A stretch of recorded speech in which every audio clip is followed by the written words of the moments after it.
Hi, Misha here, and since every day this week we've had some level of rain, even storms, we weren't able to go shooting as we planned and hoped. So, since the internet loves list videos, let's do that. And since you guys like AK videos, let's do an AK list. This time, I thought it might be fun to talk about the top 6 AKs that I frankly underestimated in one way or another. Really didn't get around to buying as soon as I should have, or didn't think as much of until I got them. Just, ones that exceeded my expectations. Now, these are not going to be my favorite AKs exactly. Hope that makes sense. This video is kind of an addendum to the one over on the main Mishaco channel. Over there, I try to be straight to the point as much as I can do. But here, I want to give more story times, more anecdotes, and even some conspiracies and things. Just having a little more fun. But yeah, if you haven't checked out the main video, these will be different contents, not the same. This isn't an extended version. It'll be different.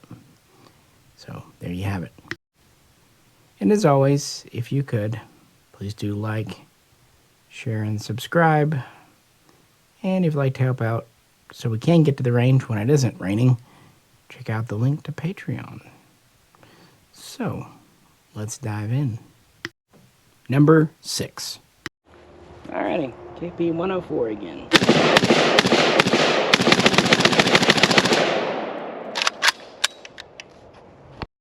So, commentary thoughts on the KUSA Cusa. And I picked the KP 104. Thought about the KR 103 or the KP KR 9. All neat, but I don't know. This one just fills a hole in the collection. As I said, I did a full video talking about why I sold my Arsenal SLR 106 CR and kept this. Neither are in the caliber I'd really want, 545 by 39. However, 5.56 versus 7.62 by 39, they're kind of equal there. But the SLR 106 CR and SLR 107 CR are great guns, but they're not AK 100 series. Yeah, I put a smooth top cover on mine, but the receiver was 74 style. It was a 4.5 mil folder. Nothing big. Absolutely nothing big. The sight base, this is a Russian style, the head of the Bulgarian. But when I could sell the 106 CR for more than what this cost me, I pocketed a little money and I have something a little more clone correct. And heck, if KUSA is out of business forever, these, I'm not going to say they'll become collectible, but you never know. And the build quality is fine. Even when KUSA was having issues when these were coming out, they tended to be assembly and final check issues, not the parts. Things like the trunnions, the bolts, you don't really hear of those failing at an increased rate from anything else. You had a few people reporting like they didn't have the front detent spring and pin. I'll be honest, that's annoying. However, I literally had that happen with an Arsenal, and not like a bog standard Arsenal. I received an Arsenal SAS M7 Classic from their custom shop that was missing the spring and detent. Now, they were apologetic about it and sent me the parts, but it goes to show you, if Arsenal custom shop can let it happen, I'll let it slide. And I do like how nice and tight everything does fit on here.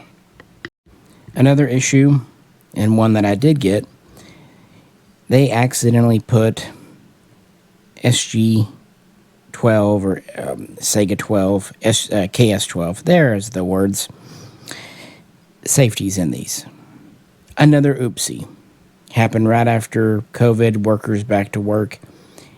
I know you think, how could that happen? Guys, 100% honesty. How many of you would know the difference, especially when you're working on an assembly line? Yeah, exactly. Come on, be honest with yourselves. That's a mistake. While it shouldn't happen, you can understand how it could happen. It's not something absolutely crazy. Like IO putting muzzle brakes on upside down, literally upside down. Yeah. And more importantly, they sent out the right selector ASAP. So what more can I say? Same goes with the mags.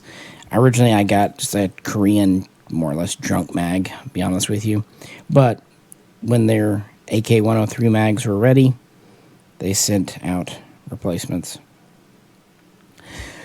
And one of my gripes was it doesn't have the correct 500 meter rear sight. This is something, when I asked them, they just owned up to, saying, look, most people wouldn't notice having the 1,000 meter in there.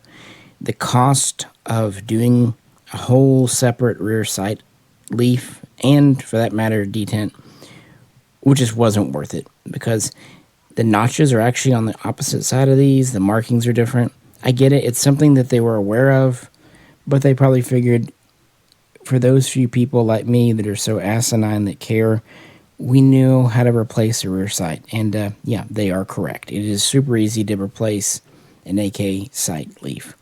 It wasn't the sight base that was wrong, just the leaf. And again, it worked fine. It's just on these carbine styles, they did 500 meters instead of 1,000.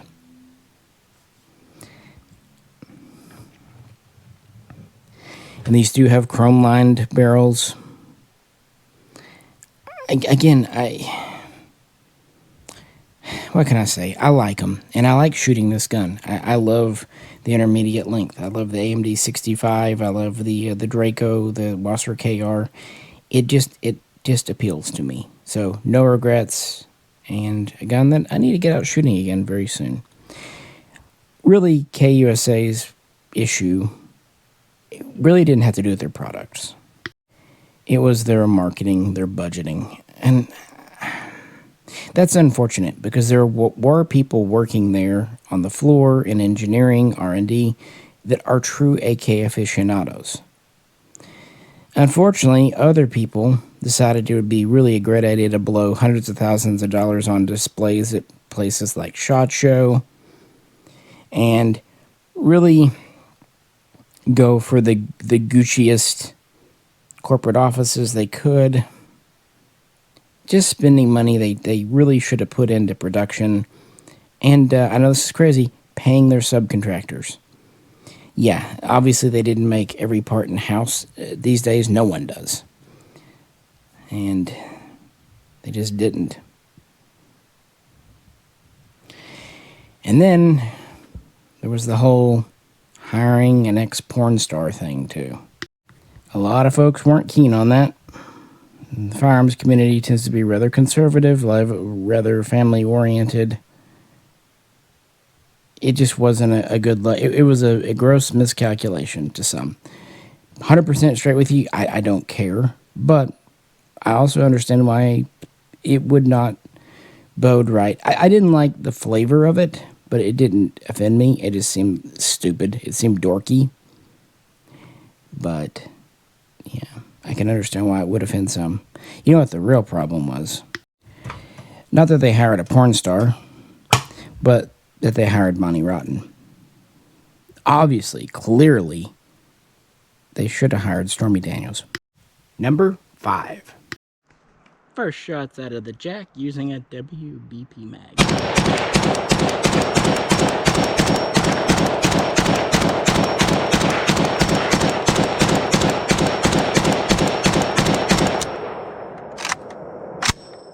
Chunka. She shoots. Much like how KUSA showed me that there can be some value in domestic-made AKs. And I'm talking about for me personally, someone who has been around for the imports, not you if you're just getting into it and want a PSA. Sincerely, there's not judgment there. If you buy a Visca, there's judgment there. Anyway, the WBP was really the first to convince me that the AK doesn't have to come from a military arsenal, foreign or domestic, because they started off as a private corporation that opened up post-communism. But they do benefit from a lot of leftover communist tech. I mean, the barrels come from FB Radom, which is in the same building. It's essentially FB Radom, that is, the reorganized old Factory 11. And, of course, the stamped receiver, still made on the same tooling with the same spec of steel. And it really impressed me when they started doing new production Polish laminate furniture. Century, Romania, this is how you do AK furniture. And I didn't even mind the early paint finish because it was just kind of military style paint, but a lot of people did. And I did build, not build, but I did have some of the guns built from WBP parts. But when they started importing rifles and pistols, it was nice because we really didn't have many AKM style options. Like I've said before, yeah, this does have the smooth top cover, so that's not really correct for an AKM, I know. And it does have the polished bolt and carrier. Again, early Polish AKMs actually did have this style of carrier. And there was even a transitional year around 1970 when they had a paint finish with a, polished carrier. So it's not 100% wrong. Now, I will say this carrier is not just untreated raw steel. It does have some treatment to it. It's not just going to rust up on you. So you could replace the top cover. Yeah, it's a serial match part, but finding blank rib top covers, even painted ones, that's not a hard deal. If you wanted to, it's up to you. But I like the Fox, but I like that this has a standard rear trunnion. It means I can put whatever wood on without modifying, or even a side folder if I wanted to. And the new slick sides, I understand why someone might not want a rail. But no, what can I say, guys? These feel nice. They're as reliable as any other AK I've ever owned. And they're just not fussy. There's nothing to really gripe about, which is really funny because there are WBP haters out there. And I'm not talking guys who just don't feel it. There are guns that you like that I just don't feel. But I can still say, hey, that's a good gun. It's just not for me. Cool. But there are a small group of people out there that just hate on WBP and really propagate a lot of bad info, including that they have cast trunnions. The imported rifles never have. Some of the earliest parts kits had cast trunnions, yes. But that wasn't done to be like sneaky or cheap. Up until they started shipping guns over here, that's just how they made them for customers, even Select Fire, and they had no trouble with it. I'll remind you that Springfield has been doing their M1A's receivers from castings, really from the get-go. Even before the Reese family bought the M1A, the very first semi-automatic M14 receivers in America were cast. Ruger has used castings for all kinds of things. Cast is not bad. In fact, Russia started using cast parts around 1971, and this does have a cast gas block. That's fine. Russian gas blocks are cast. In fact, all their 74s are. And even Poland went to castings in the 80s. It's just how you do it. It's not what it is, it's how you do it. You're checking. And there are rumors about other things too, including the reason I put this mag in the gun. These Polish imported Circle 11 mags, I've heard some say that WBP bought the Circle 11 name trademark. No, they didn't. That's a different company called Works 11. And I looked on their website, and neither they nor their parent company shows any ownership of WBP. There are just a few different independently owned firearms companies in Poland. Now, they might use the same subcontractors, they might use even some of the same vendors, they might even collaborate. For example, WBP has actually been a subcontractor for FB Radom, and vice versa. WBP buys parts from FB Radom. Because, yeah, they're going to interchange, just like AR-15 manufacturers in America use a lot of the same parts and work together, or at least use some of the same suppliers. But no, this is not a WBP mag or an FB. Yeah, keep in mind, the old 11 was just the factory code for the factory we know as Radom. It changed its name around 2000, actually going back to its pre-communist days, really. But yeah, so the Circle 11 fell out of use. Some continue to use their factory codes, like Arsenal, using the Circle 10. But yeah, most of the former communist factories are either shut down, repurposed, reorganized, but they're not using the codes anymore because we're not living under communism. So it's just a trademark now, but it is a different company, and I think there are Circle 11 parts kits coming in now. They're not WBP. Also, sometimes there's honest confusion about WBP and Pioneer PAC, and sometimes there's deliberate misinformation. No, they are not the same company. They're not owned by the same people. They're not even in the same city. Now, of course, PAC plays off the name Radom a lot because they are in the town of Radom, and they actually even operate out of some of the old buildings that the old Factory 11 used to operate out of.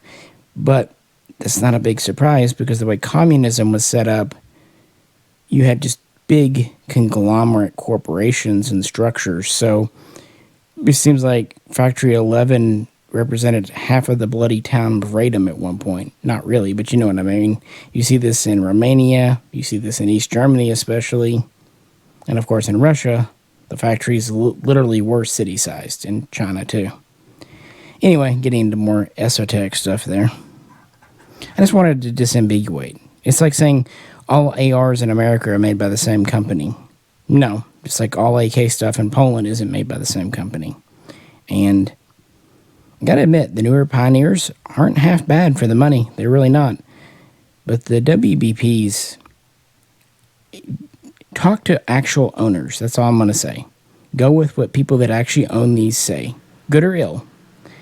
But I think you'll find most people that have these are pretty darn happy with them, including me. And again, they had to earn my trust, frankly, because when these came out 7, 8 years ago, I wasn't really needing another 7.62 by 39 AK. I had plenty. So for me to want to keep one and to actually do it, had to be something behind it. And that's why I kind of turned mine into an AKML. Just to give it some uniqueness. But no, it's a very, very nice gun, in my opinion. And currently prices have actually fallen on these. Anywho, there we go. Number 4. SLR 105.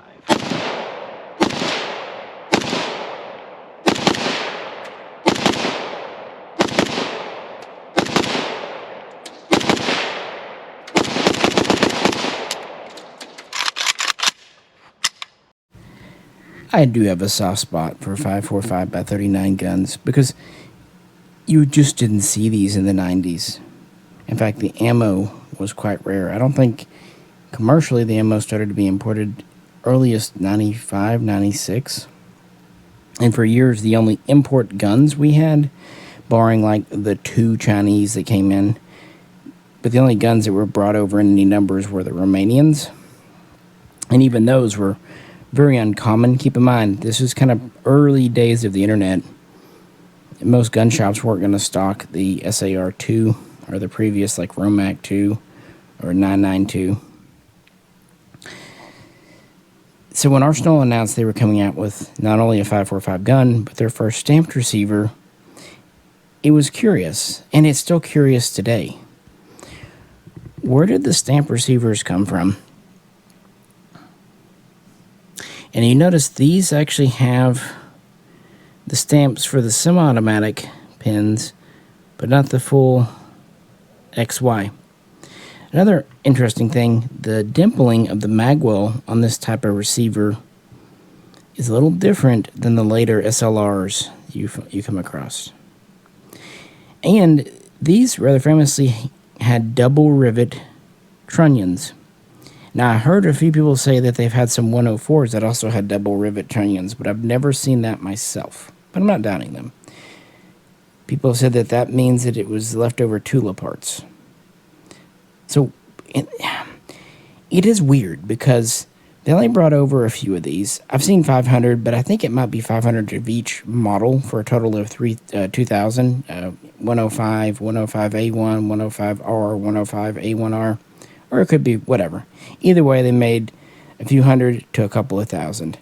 That seems like a lot of effort to tool up to make a new pattern of receiver and 545 by 39 parts. Keep in mind again, this was their first successful venture into that caliber in America. There was the aborted SLR 102, which was a milled 545, but that never made it past the prototype stage.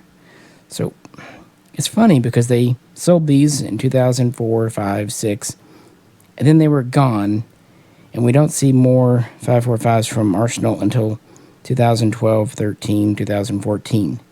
There's a big gap there. There's a lot of mystery behind it. So what do I think happened? Okay, since we're on the kind of small channel here, I'm going to give you one theory that is pretty supported by at least circumstantial evidence, and then one theory that's more conspiratorial. How about that? First, the more based one. Where did the parts come from? I think that these were leftover. Maybe not even from Bulgarian 74 production, which was immediately halted after the end of communism.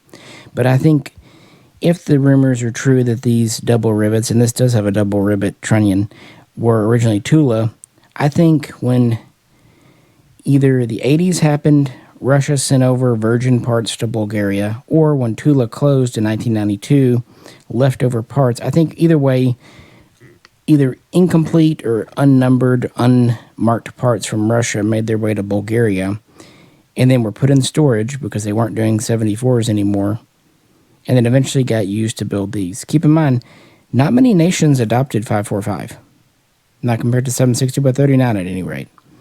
So with Russia having the parts, where are they going to go? Well, Bulgaria was a close nation that was still using it for a little bit longer than, say, East Germany, becoming Germany. I think that they were just using up existing parts. The receivers are another odd thing. I don't know for this one. I wonder if they were leftover flats. The other thing that gives me pause is they don't have the full XY stamps. It's a nice receiver. Made to spec. I don't know. Now the later guns, though, this is where I get into my conspiratorial theory. Look up the SSR 85, I believe it was. The Arsenal USA, soon to be Armory USA, Bulgarian import. There's a few different styles and types. They were made in Bulgaria on stamped receivers, but here's the thing. The production line was at a company called ISD. That company, in part, was set up by Arsenal/Armory USA, not to be confused with Arsenal Incorporated. Different companies. Long story, done a video, you get the idea. They actually set up, I think it was 3 different stamped receiver production lines, a 1mm, a 1.5. And when you look at those SSRs, the way their magwell dimples are done looks very similar to the SLR 107. And if you look at the later SLR 104s, they're actually on slightly different receivers. And the 106s, they're on their own thing. Now, Armory USA went out of business.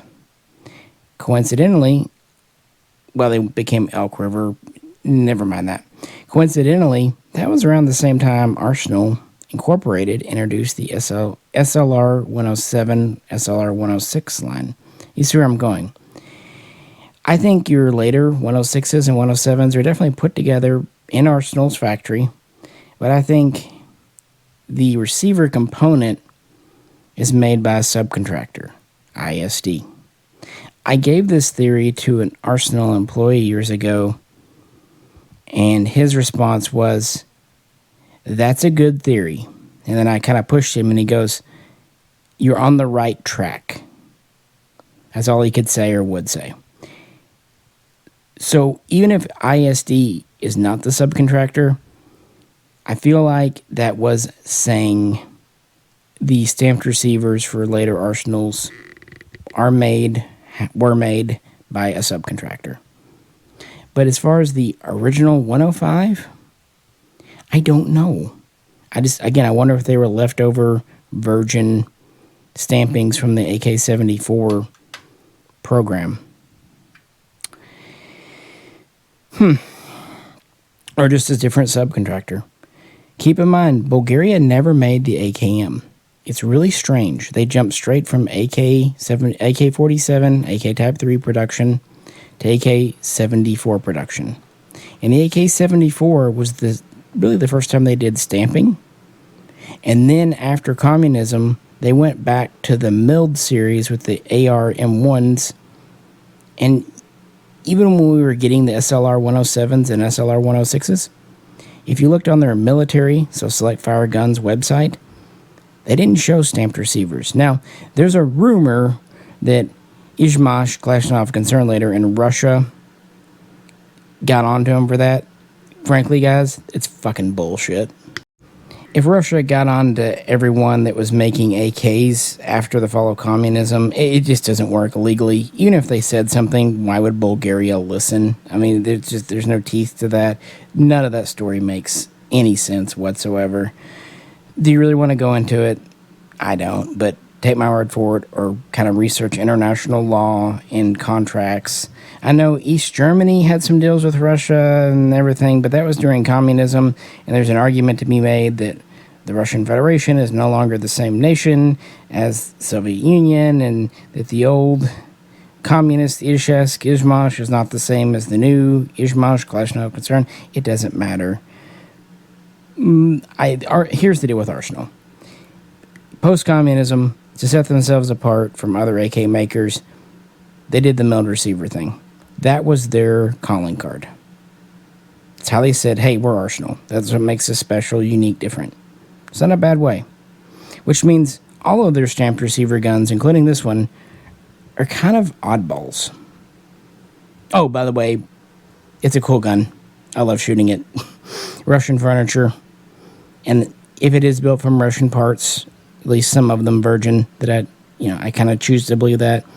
This is my Russian AK-74 import. Either way, it's as close as we'll ever get to a 545 true 74 import, with of course the 104 FR being a true AKS 74 import. And again, on top of that, I just love shooting it. It's very smooth with a very nice trigger. For whatever good reason, this one has a nice trigger. Number 3. Also, reminder, check out Patreon to help keep the lights on around here. Test firing of the SA-85M AKM-63 conversion. Hope I didn't screw it up.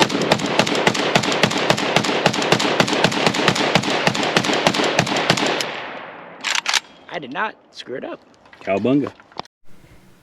This AK just brings me a lot of happiness. And it was one of those projects that was not too much work and just fell together so smoothly.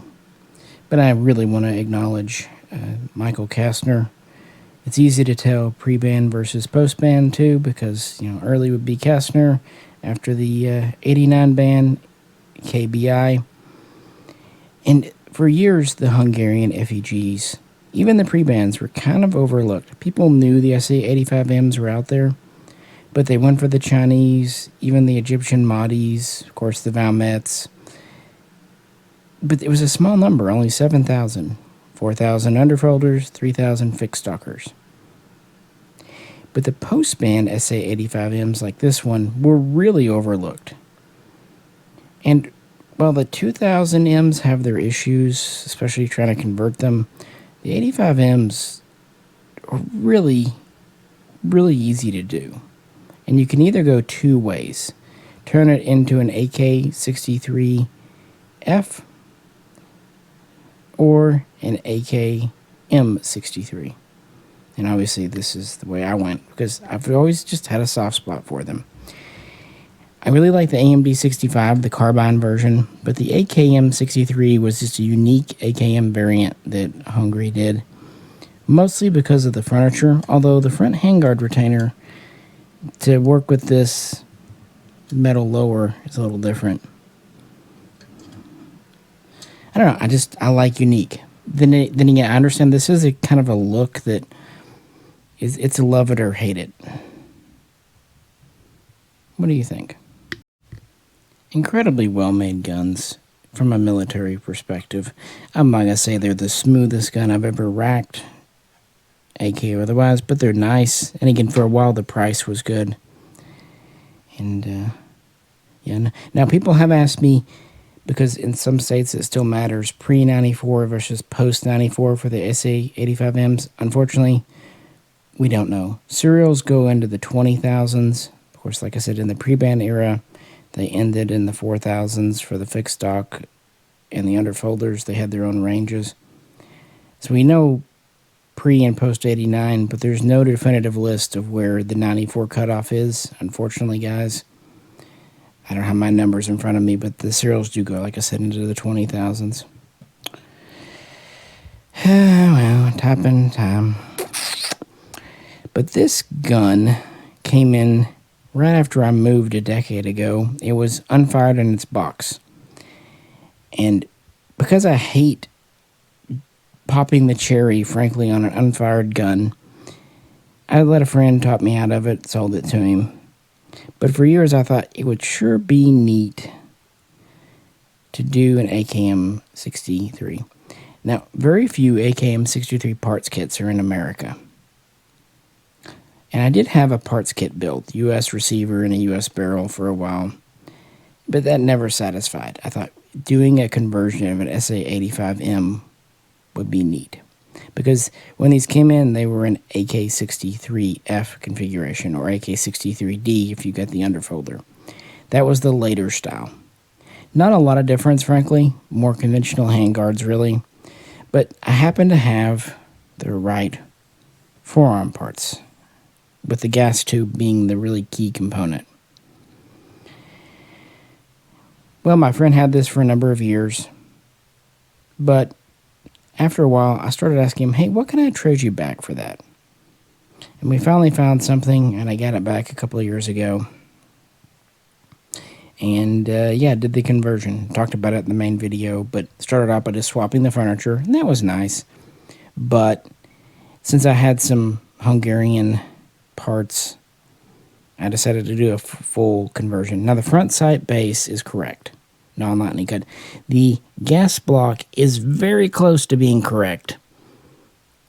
Non-lightning cut down here at the bayonet lug. The only area it's arguably not completely correct is it has a rounded top, and it probably should have a smooth top, a flat top. Oh well, it is a Hungarian gas block. Also, it always makes me nervous to swap gas blocks, especially used gas blocks, because when you get a new one, you drill it, you pin it right over the gas port. But when you're using a used part on a different barrel and everything, you almost have to just hope the gas port lines up properly, and usually it does. It's me being a little paranoid. But when I first converted it and took it out shooting, I was crossing fingers because I knew the gun ran before. I was just hoping I didn't screw it up. But luckily I didn't. So after that, yeah, it's just, I do like shooting this style with this style of vertical grip. It does make swapping mags a little more cumbersome, but you get used to it. I also really like that this has early AKM features like safety, top cover, unlightning cut carrier, even has the proper for early on spot welds here. Again, the SA85s were underappreciated for a while. Mike Kastner did the community and still is doing the community a favor by imports. And I know the history of this gun, and it was a fun project. But for years, I didn't do one. So I do feel like I did kind of underestimate, if nothing else, just how much joy I would get out of it. It's really become one of my favorite AKs. Couldn't exactly tell you why. Just kind of is. And I definitely like those Tennessee Gun FEG AMD 65s that came in too. If this wasn't here, that would probably be at this spot on the list. Number 2. Now I'm going to give the barrel or the Archer a go.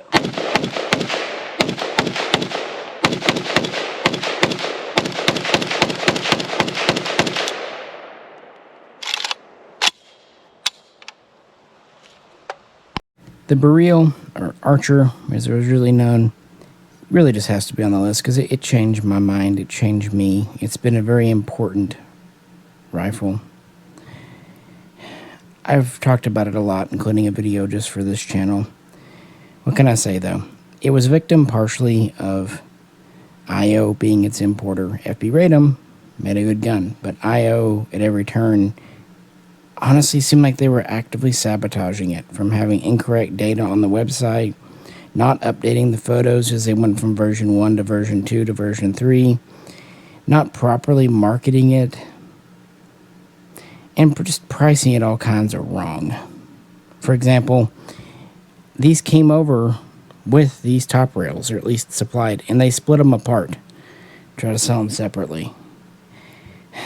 Yeah. And they didn't open up the magwells very well. Almost every one I have ever had, I had to kind of go in and smooth out Tapco triggers in them originally. Things like that, but they were correctable.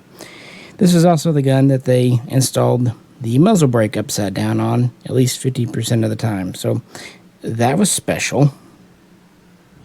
So between the bad marketing and the perceived high price, I myself ignored these until a customer or two really convinced me to take a look.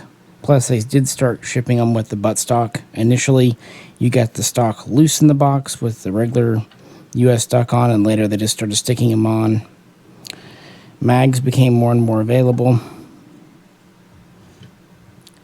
And I'm glad I did, because IO only brought over, 700? And while they got as cheap as 900, when they were just trying to blow these out, and that could even be Generation 3, V3. After they were gone, prices went bananas on Gunbroker and other sites. And I'm saying this here and now because don't make that mistake. Don't wait too long. Because Arms of America is importing what's now known as the Bal M1, complete with the full kit if you want it. Stock, grip, handguard. They have extra mags. Get them while you can. For one, importation can be shut off by the U.S. government at any time, and has been before. 2, though, FB Radom in Poland is only making the Barrel for us now. This is the WZ-96 is no longer being made for military use. Now, they're still in military service, but they're being replaced by what was the MSBS, today known as the Grot. That's what they're making. Sooner or later, they're going to shut down the Barrel production line in favor of newer guns. That's just the way of things. That's why a lot of factories aren't supplying AKs to us. They don't make them anymore. Why would they? I mean, the U.S. market's nice, but it's not worth keeping a whole production line open for. Selling a couple of thousand guns a year? Nah, not when militaries buy in the hundreds of thousands. Sooner or later, the Bal M1 will no longer be imported for whatever reason. So if you want one, try and get it now while all the accoutrements are available. If you wait till when importation is gone, You'd be like those that waited till IO ended these and had to pay double or triple online. And I don't want you to do that. You don't want to do that. And this is a really good gun if you want a 5.56 AK. It's a military quality, very nice, 18-inch chrome line, cone high performance barrel, 1-in-9 twist, so it does 55 grain and 62 grain just fine. Up to about 69 grain, it does really well. I'm not sure how like 77 would do. It's a little heavy, but it's not going to blow up if you try shooting it or anything.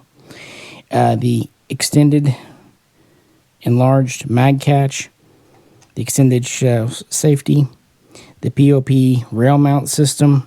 These are all nice, practical features.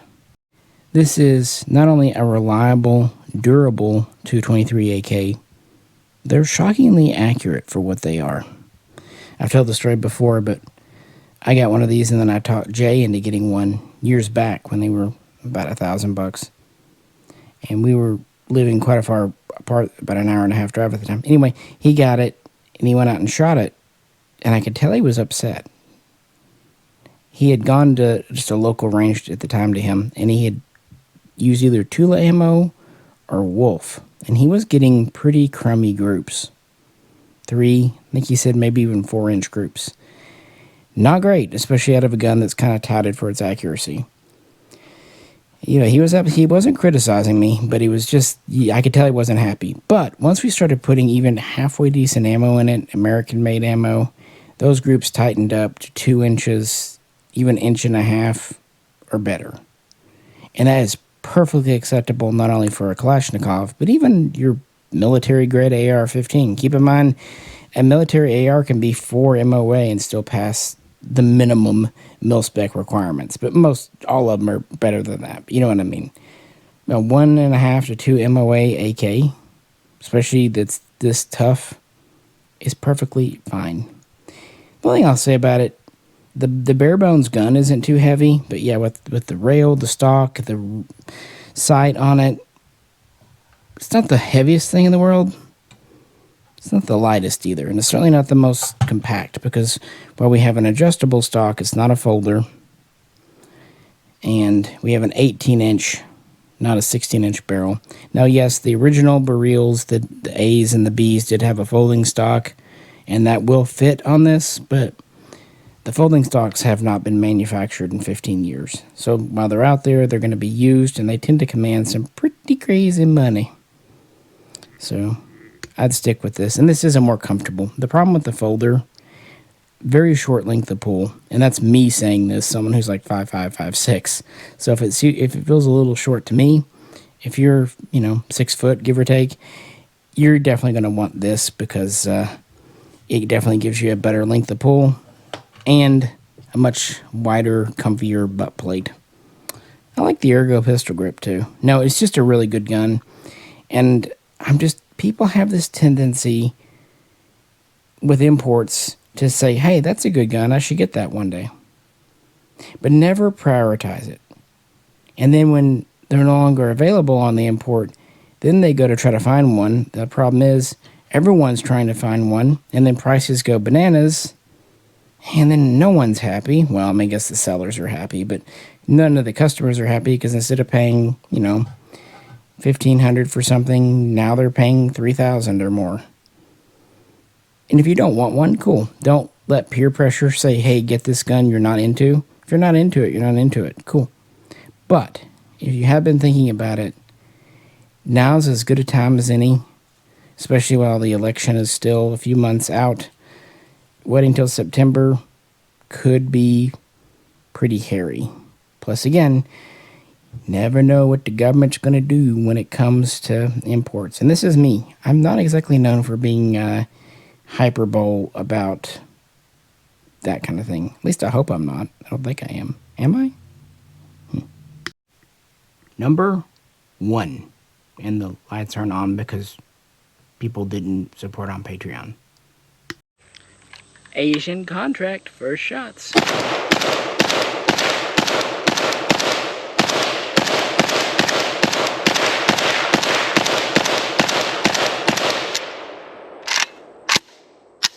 That looked like kind of a rough ride.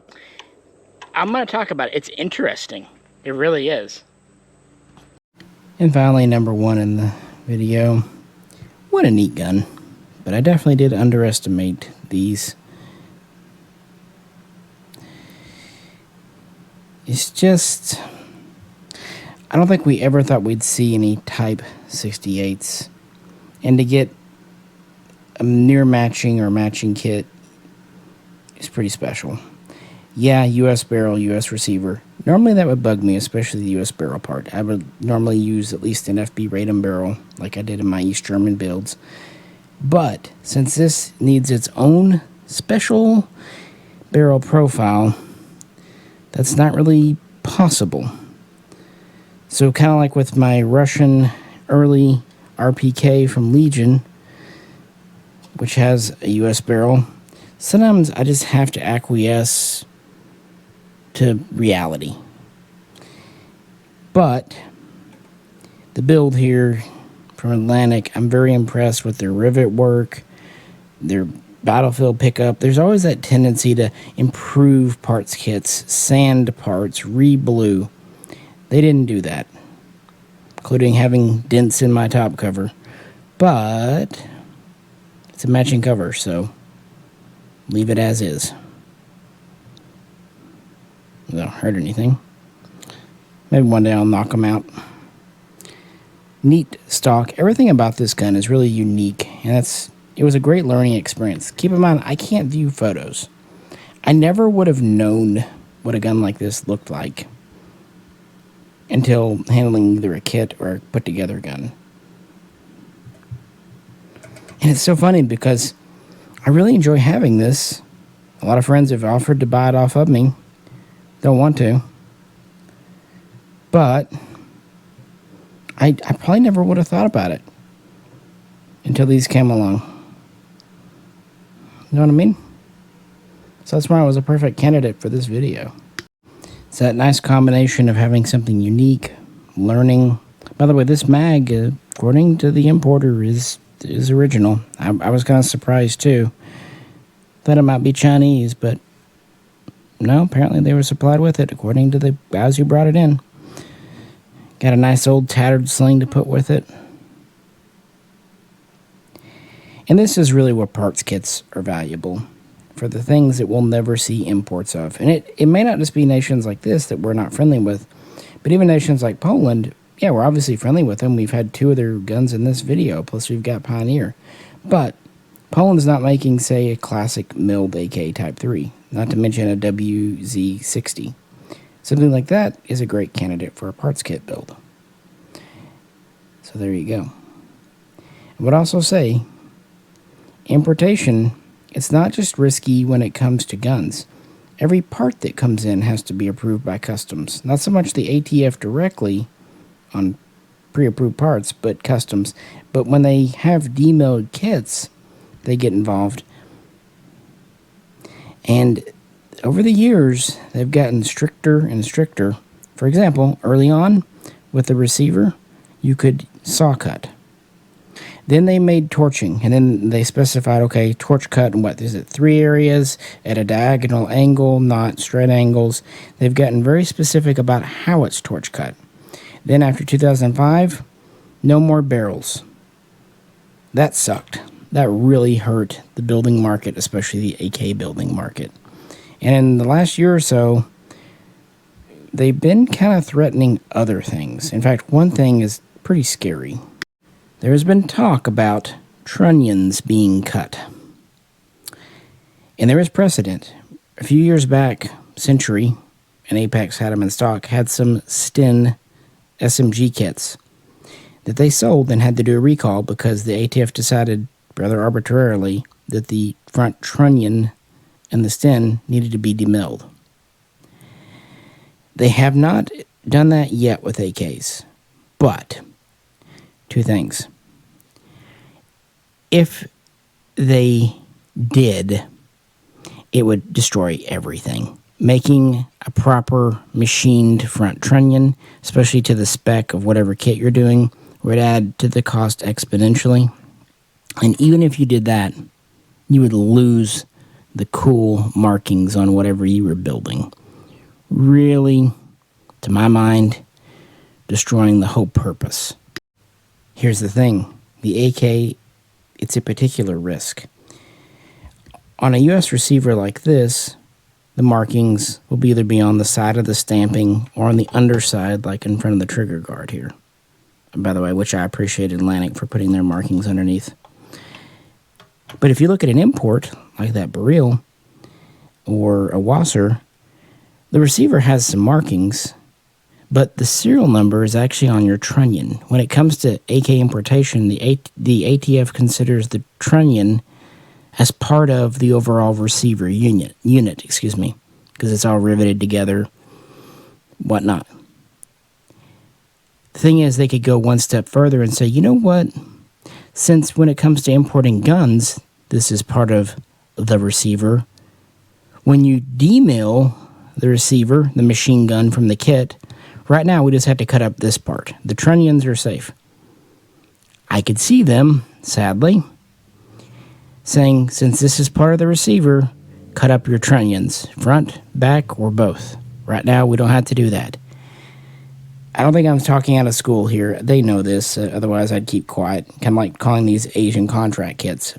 Legally, it's just being kind of smart. If they do that, and I could see that is their avenue of doing so, it will just obliterate the AK kit market. At the same time, it'll mean the kits that are here skyrocket in value, for better or worse. So kind of like with the Baril I mentioned, if you want a kit, get it now, or as soon as you can. If nothing else, if the ATF doesn't ever change the regs, the rules, just because of inflation and everything else, they'll go up. So, no time like the present, guys. But that's why when you get really rare kits like these now, in the past I would have thought that's neat, but not given them as much attention. But with everything going on in the AK world and the import world, I appreciate such things a lot more today than I used to do. And so I don't underestimate them anymore. And that's why, even though it might seem a little strange, that's why this is number one on the list, just because it kind of represents those weird and rare kit things. And I'm afraid sooner or later the kits will go away. If nothing else, I've talked to the importers who send out scouts around the world.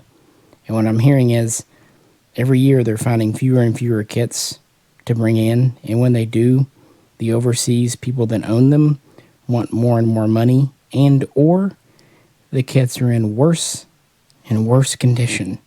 So you're paying more money for lesser guns. That sucks. Anyway, let's wrap this up.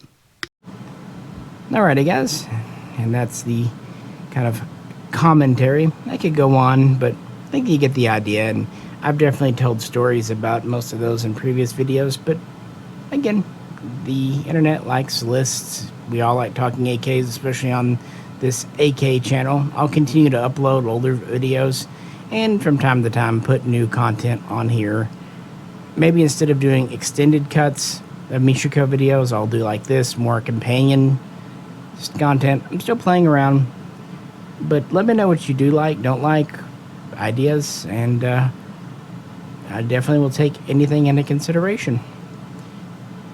And next time, I think I'll do a video on the top 6 AKs that or maybe we as a community, mythologize, appreciate.